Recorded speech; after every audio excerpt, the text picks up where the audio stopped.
Hey everyone, welcome back to Secret Sonics. This is episode 79 with Skyler Cocco. This is a great interview. She talks about how she's able to self-produce as well as produce other artists. And she talks about her story, about how she won a competition, got her song in front of her favorite band, her approach to mixing, vocal production, when to sign a label deal and when not to, and so much more. I really think you're going to dig it. Let's get into it. Here's my interview with Skyler Cocco. You're listening to Secret Sonics, a podcast exploring the creative side of music production. Join us weekly for honest conversations with real-world music producers and audio professionals.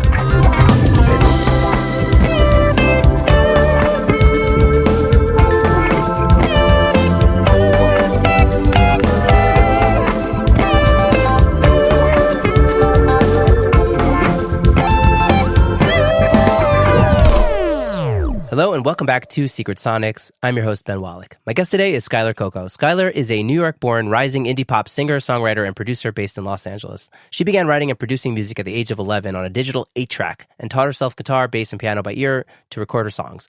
Cocco blends synth pop, dream pop, and alternative rock behind melodic, soulful vocals to create her unique sound. Hook-driven and anecdotal, Cocco draws listeners in through glimpses into her musical and personal journey as a 20-something queer woman.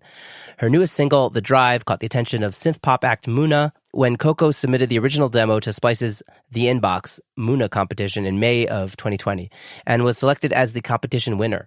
With the encouragement of one of her favorite bands, The Drive was released on September 25th to praise and support from the likes of Uprocks, Adobe Radio, Splice, Vivo, and the line of Best Fit. Former guest of the show, Dylan Emmett, recommended I reach out to Skyler, who's graciously agreed to join me on the show. So welcome to Secret Sonics, Skyler. Hi, thank you so much. Yeah, for sure. Thanks for joining me on the air. Yeah, of course. Happy to be here. Yeah, crazy times we're living through. I hope you're doing well. Yeah, just the regular quarantine lifestyle, I guess. Yeah, absolutely. So tell me a bit about your journey and your story. Who are you? Where did you come from? How did you get into music production and music in general? Like, where does it begin? It begins in the basement of my childhood home, I guess this happens for many people. Their family is musical. I come from like a musical family. My dad was a musician, so we had recording equipment around as when I was a kid. So I wasn't allowed to use it until I could prove that I wasn't going to break anything.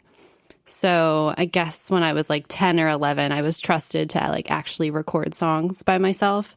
So I started, I guess, I don't know. I just started learning how to overdub and, program drums. It was like this little digital 8-track recorder.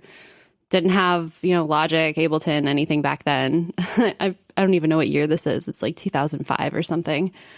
And yeah, I just started, I would always like write songs as a child. And I learned how to play guitar when I was really young. So I would just sit around. That was like my activity as a child. I would record music. I was like the weird kid who'd be like, yeah, I like record music at my house. And that's like my afternoon activity. So that's where it really started. But as I got older, I got like digital programs and started, exploring DAWs and eventually landed with Logic and have been using that since I was like 18. So yeah, I'm a longtime user of Logic myself. So. Yeah, I started with GarageBand when I got like my laptop for college. And then once I got to college, I went to SUNY Purchase for music, for songwriting. And when I got there, I was showing people my music on GarageBand and they're like, why are you using GarageBand? And I was like, I don't know. That's like what the computer came with, and transitioned over to Logic, and I've been using it ever since. But yeah, Apple are geniuses like that. Like they get you hooked in with like the free little brother, little sister, version, and you're already on your way to using their products and then buying their computers for the rest of your life. Oh my gosh, I know. I feel like Windows is probably better, but I'm not an Ableton user really, so it's not happening. Yeah, no, people don't switch DAWs. That's too much to ask of anyone. Mm-hmm. It's like switching languages. Yeah. Yeah, I can't imagine leaving Logic, at least not permanent. I mean, I'm interested in dabbling in Ableton, and I've said it for over a year that I should try it out. But like, who's got time to learn something new, you know? Yeah, I've tried and I've worked in Ableton before. It's just the workflow is way different. You know, I don't know where anything is. The sampler is different. It's hard to have like a successful session, like where things like move really fast. You know, it's not as organic when I'm like looking things up on Google, like how do I do this? Yeah. Totally. Wait, so continue. So you go to SUNY Purchase, you're studying music, you evolve into using Logic. What happens next? So I originally started at Purchase as an acting major. I like didn't want to do music at first, and I met tons of people in the music program because that's just who I gravitated towards. And I showed them my music and they were like, why are you not doing music? I was like, I don't know. I'm trying to be an actress. And eventually I auditioned for the music program and got in to start my sophomore year. So I finished the program in 3 years. And then I guess I've been like releasing music on Spotify and whatnot since 2014. I was like one of the early people who was like, I got my music on Spotify. Nice. And yeah, so things have been evolving since then. My sound has changed a lot, but I think I've been like really in like with songwriting and music production, like really going for it since like 2017, I'd say. Nice. So when did you make it out to LA, and what prompted that decision? I've only been here for a month. Oh my God. I was supposed to move in May of this year, but obviously COVID had pushed off my plans quite a bit. So I just got out here. Things are a little bit delayed. I had like opportunities and stuff that like it all got thrown out the window when COVID happened. So changed a lot of my plans, and now I'm here, and you know things are different, but other opportunities have arisen. So yeah, it's been good though. I'm working on my EP, and I have other production and songwriting opportunities. So things are starting to line up again. Amazing. Did you have like an aha moment when you realized, you know, music is happening for the long haul? Like what made you say, okay, this is it. This is what I'm doing? Definitely when I started getting into like songwriting sessions, when like people started like hitting me up to like have co-writes, then I started to see like, oh, wow, there's a whole industry of this. It's not just me as an artist or, you know, me producing music for my friends. It started to become more of a business. And yeah, that was like 2017, 2018 is when I started getting hit up for sessions, things like that. But yeah, things have progressed, and I was just like, I can actually make a career out of this. And I'm a DIY artist, so I do a lot of my, you know, design. I did my website. I edit my music videos, everything. I direct them. So wow. Oh my God. So, I mean, it's the whole process is like, I'm very involved in it. So if that's what I'm going to do, I hope for that to be my career because, you know, I love doing all of that and it's fun for me. So, yeah. Yeah, you like to wear all the hats and do all the little things. Yeah, everything except for like the management side and the businessy stuff. I'm like pretty worn out doing that for myself at this point, but I'd love well, you seem to have done a great job at it, so. Oh, well, thank you. I try. Yeah, no, that's amazing. My question is, I guess, your songwriting. I know, like, you're a songwriter, you do it yourself, you're doing all the production yourself as well. Like, at what stage of the songwriting process does the DAW come into play, the production end of things? Immediately. I'm mainly a producer, although most people would say I'm like a songwriter first, but when I'm writing my songs, I have already made a beat first or have a loop going on that I was jamming out to or something. So it usually starts, I open up Logic and I start with like a bass line or a drum groove, and I produce out like a verse and a chorus first before I even start writing a song. I have like little voice notes and stuff throughout the day, you know, just like random things, or like if I wake up with like an idea. Half of them I don't even use or I forget about. It's usually like organic, whatever I've been working on in the moment, I will be able to come up with like a concept around that, and then I'll start writing the song. Yeah. The inspiration from the basic track basically is what exactly kind of births the song. Yeah, I find the same thing for me as well. I'm usually like, I don't usually write a song outside of the DAW anymore. I don't know how to do it anymore. Yeah. Like I don't just sit on a guitar anymore. Sometimes I do if like that's all I have. But for the most part, I like to have, an established production first. I do a lot of top line work too, so I'm really accustomed to having like a fully produced out track and then be able to write over that.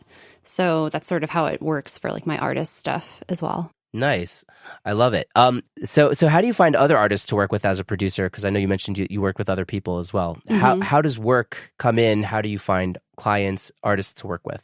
So far, it's been word of mouth. I have a lot of friends that I've done co-productions with, or, when I first started out, I would just, we'd have a session. I would produce the track. We'd put it out. It was, just something we would do for fun, and people would check to see like, oh, who produced that? And, they'd reach out to me.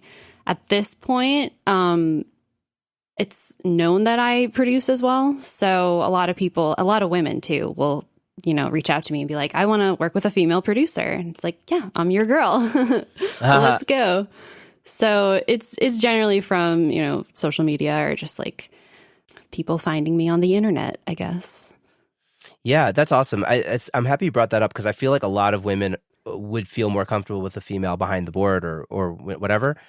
And I think it's like a niche almost. It's like because unfortunately there are so few women doing this.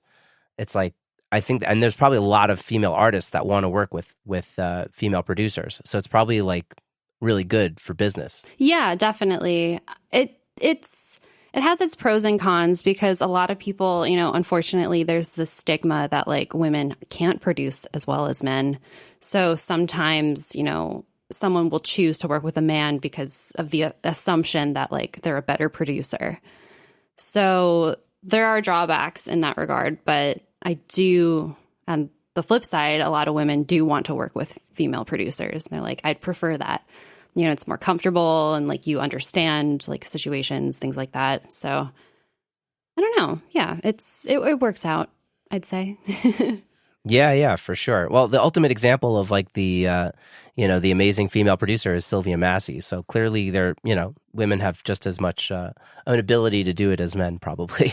Yeah. It's just a matter of there being more representation, battling the stigmas around it. Women can produce, and also one thing that really bothers me in the industry is that like women are always asked like, did you produce this all yourself? It's like, it's okay if they didn't. Do you ask men, like, did you do this all yourself? So, like, it's tough to, like, have to, like, prove yourself as a producer when you're a female, because I think it's fine if you co-produce something with someone, with a man or with a woman. It doesn't really matter. But men don't get asked that question very often. It's, like, very hard to prove yourself when you're a woman, because, like, I do produce a lot of my music by myself, but like if I want a guitarist to work on something, that's totally fine. But once you bring someone else in, immediately it's like they didn't do it all themselves. It just doesn't really make any sense. That's wild. I feel like the other way around, like as like a man, like I have this ego that I have to rid myself of to do better work, meaning my inclination would be to like try to do it all myself because, I could prove it to other people that I did it all myself. Mm-hmm. Whereas work is always better if I allow other people into my circle and it's not just me. You know what I mean? Yeah, of course. More perspective, Yeah, I don't know. That's been like one of my main takeaways of the show is like just bring more people in and like don't prove, what do you even have to prove? Like, we're all trying to learn. Yeah, I think two heads is always better than one. I think we get lost. Mm-hmm. But I'm sorry that you've been through having to deal with this stigma. I haven't walked in your shoes, right? Like I don't know what it's like. Yeah, I don't know what it's like to be a male producer too. So it's There's differences on both sides. Yeah. Nice. Well, I love all the. I listened to a bunch of tracks before we jumped on the call, and I love your sounds. So, is there any like all the drums sound amazing, the synths What's any go-to tools for achieving those sounds that you have in your head? Any go-to, like, I don't know, methods? Do you have like a particular song? I don't know, all of them. I felt like the All drums of had like them? very like the drums were on point.